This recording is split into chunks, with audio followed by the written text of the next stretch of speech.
Esam tuvu beigām pēdējā prezentācija. Tāds mazs kopsavilkums par to, kas bija varbūt tās šodien iesākumā, ko mēs bijām runājuši, un nobeigsim arī uz tās aktuālās tēmas, kas ir saistīti tieši ar mobilitāti. Bijām daudz runājuši gan par mobilajām autentificēšanās sistēmām un autentifikatoriem, divu faktoru bijām runājuši, gan arī par tiem darbinieku atnestajiem telefoniem un lietotajiem telefoniem, kāda tur tā drošība ir dienas sākumā. Tad maz drusiņi arī nobeiguši ar kaut kādu tādu praktiskāku piemēru un idejām par to, kā varētu aizsargāt šīs mobilās ierīces. Es domāju, tīri ātri, kādās 20 minūtēs mēs noteikti varētu to visu ātri izrunāt un lai varētu to visu laicīgi paspēt uziet uz Ziedoņa zāli augšā, kur mums būs saucamā plenāra sesija ar Ivo, Agnesi, Arčumu no Also un citiem speciālistiem konkrēti aprunāsimies par to Eiropas regulu. Vēl vienreiz visiem lūdzu aizpildīt tos CERT aptaujiņu, atstāt augšā reģistratūrā, noteikti nodosim CERTam. Un gan jau viņi nāks ar kaut kādu pētījumu drīz gaisā. Mobilitāte šodien, mēs druskuļi parunāsim par to, par darba riskiem, kādi tad viņi ir, ko tad mēs tur saskaramies. GDPR un tāda mobilitātes tēma, tāds ātrs samarijas, kas tur varētu būt. Vēl vienreiz tādu punktu saliksim iespējami risinājumi, un arī kā mēs kā kompānija, kā DSS, kas mobilitātes lauciņā jau strādājam vairāk nekā 4 gadus.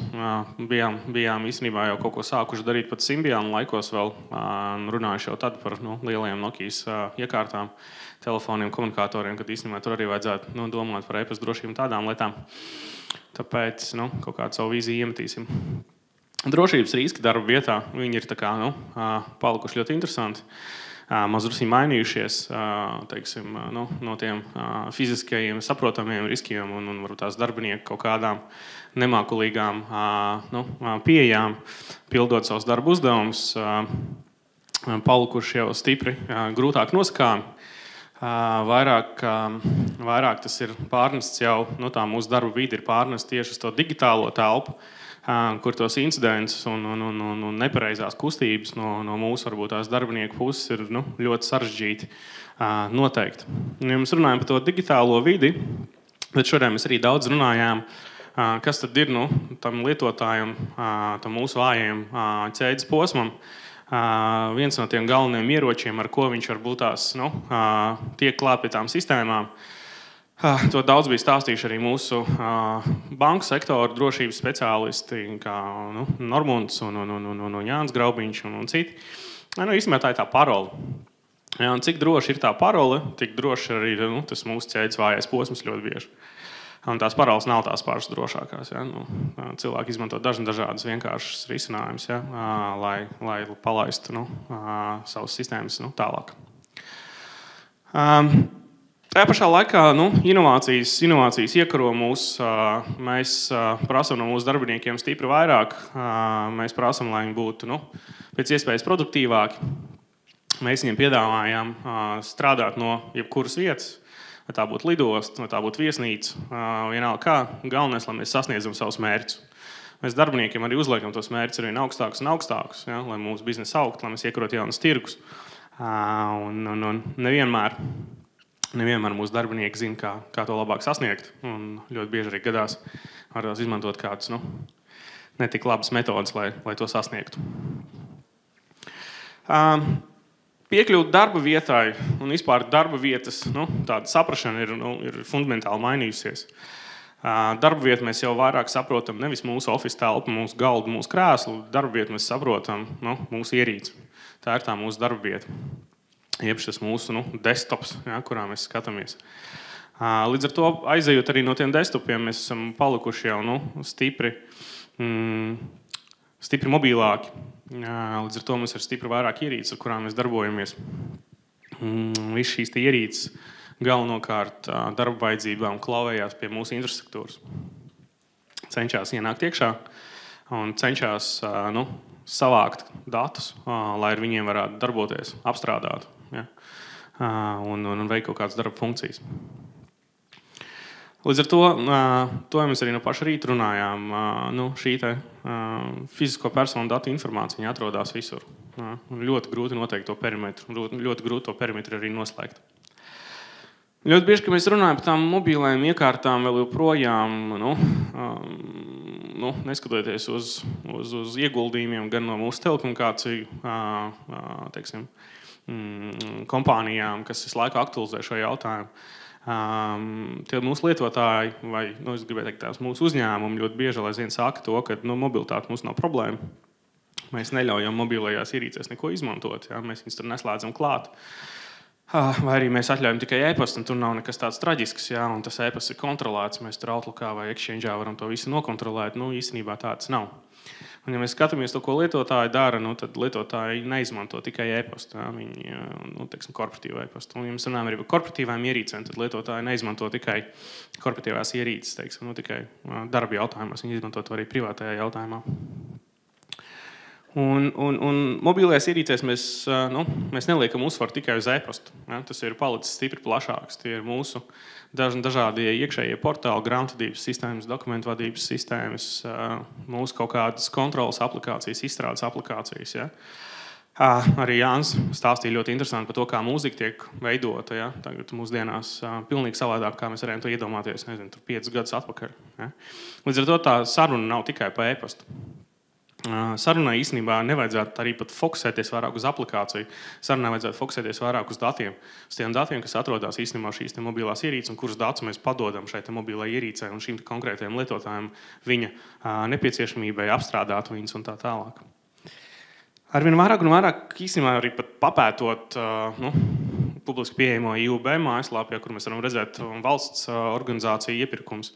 Mēs redzam arvien vairāk un vairāk šo izstrādes pieprasījums tieši uz mobilajām aplikācijām, uz jaunām mājaslapām, kas ir hibrīda mājaslapas, kur mēs izliekam informāciju ārā gan priekš mobilajiem lietotājiem, gan priekš parastajiem darbstacijām. Un arvien vairāk un vairāk uzņēmumu domā par to, kādā veidā labāk padot šo sensitīvo informāciju tam darbiniekam no dažādiem departamentiem, no dažādiem, tā teikt, sourciem, tieši uz viņas mobilās ierīces. Ļoti bieži mēs cenšamies izmantot vecas tehnoloģijas, pielāgot jaunajam laikam.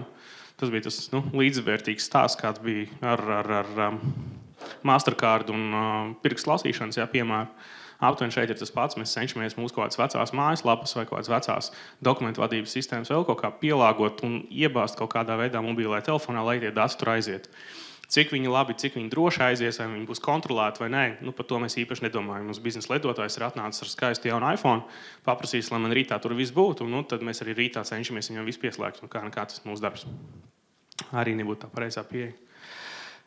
Vēl viens maldinājums, kas ļoti bieži varbūt ir dienas kārtībā, ir tas, ka iOS ir tā pati drošākā ierīce, vislabākā.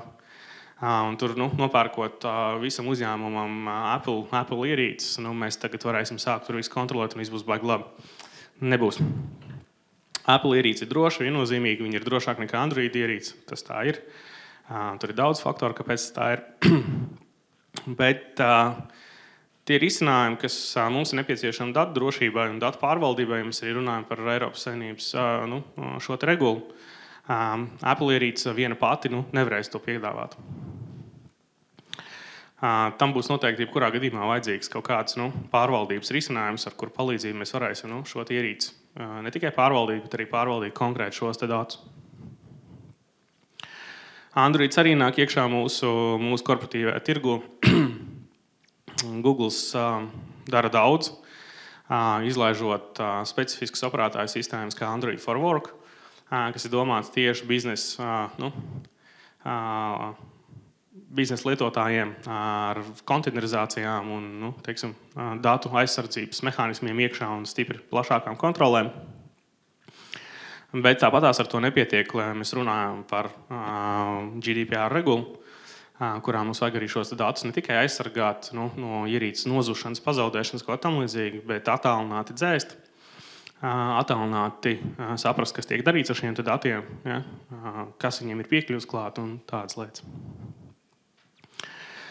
Nu, un tad vēl mums, protams, ir Windows, par ko es varbūt tik daudz nestāstīšu šodien, tāpēc, kad, ja mēs skatāmies uz to korporatīvo sadaļu un mobiliem ierīcēm, plāniem klientiem, kā veicās tur Windows operētāju sistēmai, varētu Microsoftam novēlēt mums drusku labāk. Tāds rezultāts, teiksim, ja.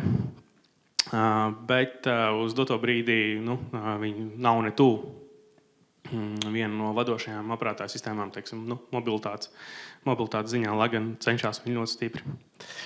Jebkurā gadījumā, ja mēs fokusējamies vairāk, teiksim, tā kā, uz Apple un Google radītajiem produktiem, tad ir jābūt kaut kādam risinājumam, kas spētu to visu aizsargāt, kontrolēt un arī pārvaldīt. Sākot gan ar e-pastiem, sākot ar dažādām ierīcēm un šo te ierīču tādu vienotu teiksim, funkciju pārvaldību, ja? Vienotas konfigurācijas, Wi-Fi tīklu pieslēgšanās, ja? Kā mēs autorizējamies un pieslēdzamies pie savu iekšējā tīklu un tādas lietas. Jābūt izstrādātām dažādām politikām saistībā par dažādām piekļuvēm no dažādām ierīcēm, no dažādiem lietotājiem, no dažādām valstīm, dažādos laikos pie korporatīvā tīkla, ja, kur mēs cenšamies piekļūt ar dažādām aplikācijām pie datu nesējiem, datu masīviem, lai kaut kādā veidā darbotos ar informāciju tā, kas mums ir nepieciešama.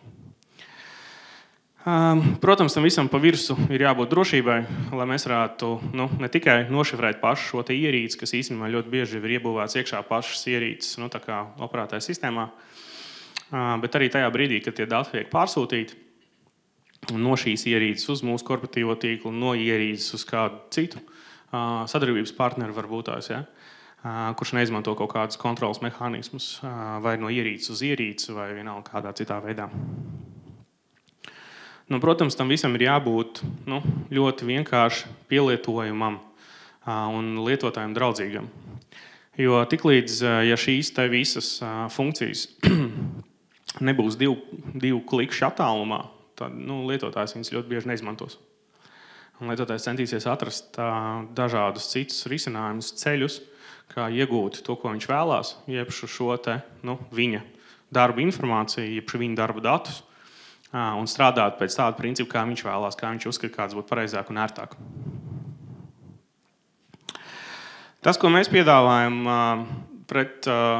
kontekstā ar to GDPR, ir īstenībā sadalīt šo te mobīlo ierīci, tā teikt, divās daļās.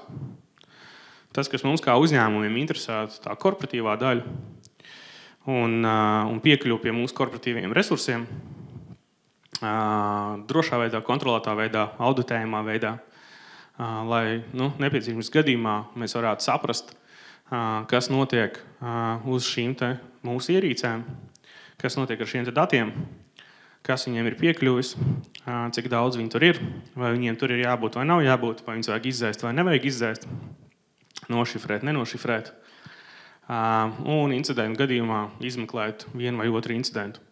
Kurā valstī viņš mums bija noticis, kur tā ierīce bija atradusies, kurš lietotājs ar viņu strādāja. Varbūt tās, ja tas ir uzņēmums, kuram ir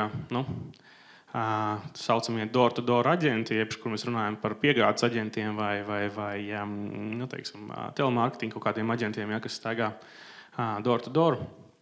Tad ar vienu ierīci var strādāt vairāk lietotāju. Ja? No 9 līdz 2 no 2 līdz vakaram cits un tā tālāk. Ja? Līdz ar to vajag saprast, šī incidenta izmeklēšanā mums vajadzēs saprast, kurš bija vainīgais, kāda bija tā ietekme, kas tā bija pa informāciju, cik daudz viņi ir aizgājusi uz kurienu, kas un kā. Rēģēt uz incidentiem. Tas ir tas punkts, kas ir pietiekoši svarīgs. 72 stundu laikā mums to vajadzēs darīt.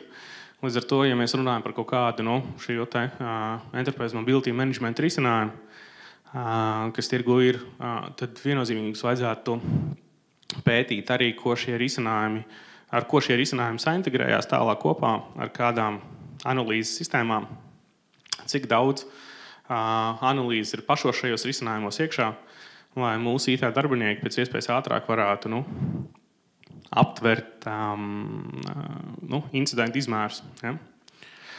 Tas, ko mēs piedāvājam, un ļoti aktīvi arī mūsu klienti izmanto, un rīt vienā no pirmajām prezentācijām redzējāt arī tos veiksmes stāstus, ir tieši Mobile Iron sistēma. Kāpēc tieši Mobile Iron? Tāpēc, ka šis te produkts ir jau kopš 2004. gada viens no tirgus līderiem visā pasaulē. 2004. gadā viņi pārsvarā runāja tikai par šo te jauko funkciju, kas ir MDM, jeb šo Mobile Device Management, tur, kur mēs runājam par kameras ieslēgšanu, izslēgšanu, tur GPS, kaut kādu sensoru ieslēgšanu, izslēgšanu un citām lietām. Tad jau pēdējos 6-7 gadus organizācija vairāk tieši fokusējās uz datiem. Datu drošību, datu nogādi un tādām lietām. Otra lieta, kāpēc tieši šīs risinājums varbūt tās kontekstā ar citiem, vai arī tiem, ko piedāvā, tā teikt, mūsu Latvijas telefonu operatori,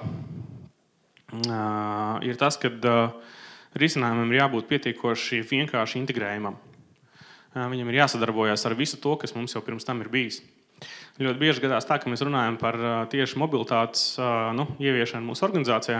Un viens no tiem stūrakmeņiem, ar ko saskarās varbūt tās uzņēmumi, ir tas, ka ir ļoti daudz sistēmas jāpārtaisa. Ja? Šis nestrādās ar mobilo telefonu, šī lapa nelādēsies iekšā, šeit ir pārāk daudz pārāk liels datu apjoms, šeit ir pārāk sarežģīti ar viņu strādāt un tā tālāk un tā tālāk. Tas, ko Mobile Iron dara, viņš nostājas pa vidu starp jūsu infrastruktūru un tiem datiem, jeb šo datu masīviem, jeb šo, tur iekšējiem portāliem, vienalga kam, kur jums ir informācija, un padod konkrētu informāciju, konkrētu failu, konkrētā laikā, konkrētam lietotājam, konkrētā drošības prasībā. Ja, līdz ar to mums varbūt tās pat ļoti bieži nevajag izstrādāt jaunas aplikācijas, kas būs tā kā user-friendly tieši mobilajiem lietotājiem, un izmantot Mobile Iron, teiksim, aplikācijas, kas atvieglo to visu to darbību. Tā kā kaut kā tam līdzīgi. Ja ir kādi jautājumi tieši par šo risinājumu, droši arī griezties pie mums, variet ierakstīt Google, dabūsiet pāris veiksmes stāstus no Baltijas tirgus, varēsiet palasīt, kā to realizē jau mūsējās vietējās kompānijas. Noteikti varam uztaisīt demonstrāciju, jums pastāstīt stipri detalizētāk, kā tas viss izskatās, arī no tehnoloģiskās puses. Varēsiet to pielietot savā ikdienā ļoti vienkārši. Man šodien laikam būs viss. Padomājiet par drošību, kā pa pirmo lietu. Tas ir ļoti svarīgi. Ar to mēs arvien vairāk un vairāk saskaramies. Līdz ar to tam vajadzētu pievērst uzmanību arī vairāk un vairāk, jo tas nav ne tikai mūsu darba vidē, tas ir arī mūsu privātajā dzīvē. Tas arī, ko pašā sākumā mēs runājam par Internet of Things visām lietām, un kas pa brīnumiem arī notiek tur. Ja? Gudrie leduskapi un citas lietas. Paldies visiem! Ja kādi jautājumi, droši jautājiet. Ja jautājumu nav, tad visus aicinu uz Ziedoņa zāli, uz pārējām atlikušajām sesijām, kā arī uz plenāro sesiju. Nākamgad ceram jūs satikt vēl vienreiz, lai pāris mēnešus, tā teikt, var teikt mēnesi pirms soda stāšanās spēkā, mēs varētu aprunāties par to, kas tika darīts šī gada periodā, cik tālu mēs esam tikuši un kāda ir tā labā praksa no jūsu puses. Paldies! Vislabāk!